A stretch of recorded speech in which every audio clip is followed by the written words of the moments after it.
Welcome back to Athletic Everyday, day number 203. This one was a little bit of a recovery workout, I guess you could say. What I wanted to do here was just get some squat hinge and then some pull-ups. So for the squatting variant, I decided that I would do some very, very high heel elevated squats to really emphasize the knees over toes and to get as much knee flexion as possible. I wasn't going to go particularly heavy with these because of the nature of the heel raise. But really focusing on quad focused, quad dominant leg drive to get some good blood flow and to get some good stretching on the quadriceps muscle, which in turn will then help to stimulate collagen synthesis, or at least I hope so, will stimulate collagen synthesis in that damaged quadriceps tendon. So my quad tendon was feeling fine after this, and it was feeling okay during this workout. And as we all know, the best way to improve the health of tendon or ligament, as soon as you possibly can, get it moving through a full range of motion. As people always say, don't know which people say it, but phrase that's often passed around in the health and fitness industry is motion is lotion, and I 100% agree with that, and it's something I can attest to. The more you can move a joint through a full range of motion, the more likely it is to be able to heal, because you need to get blood flow and nutrients into that area. Then I also, for the hinging variant, decided that I would do some deficit RDLs to really help extend the range of motion. I'm quite mobile through my hips, so I'm able to get all the way down. If that plate wasn't there, I'd definitely be hitting the floor with the bar.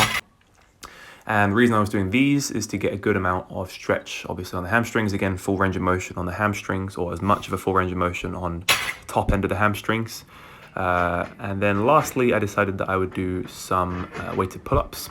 This was probably the heaviest movement I was going to do today. This was kind of like regular. I guess you could say it was lower body prehab today and then upper body sort of performance strength. So I was going for a ROM PR on 30 kilos. Managed to get like 7 reps, or like it was almost 8. Didn't quite get the 8th rep, but I think this is almost a PR for me. I know 8 for certain will be a PR, but I'm going for 10 eventually.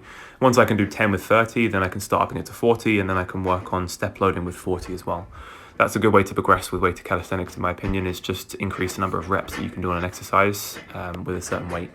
So once you can do 10 reps of 30, then you increase the weight to 40, and then you can do 3, 5, 8, 10 reps of that. And then you just keep on building like that. And that's, in my opinion, a really good way to build strength. In fact, I think it works not just for weighted calisthenics. It works also for just general strength training. I think step loading is a very useful way, if you're an intermediate lifter especially. It's a very simple way as well to program for increasing strength. And it also works for hypertrophy as well, but functional hypertrophy, getting bigger muscles to help to produce more force rather than just muscles for show.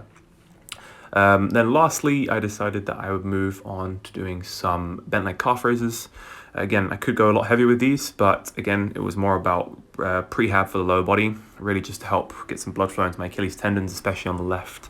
It's been feeling a little bit sore recently, so 2 sets of 20 with 80 kilos was a really good way to get some pump in there, to pump some blood into those soleus muscles, which in turn then help to supply the Achilles tendon with a lot more muscle.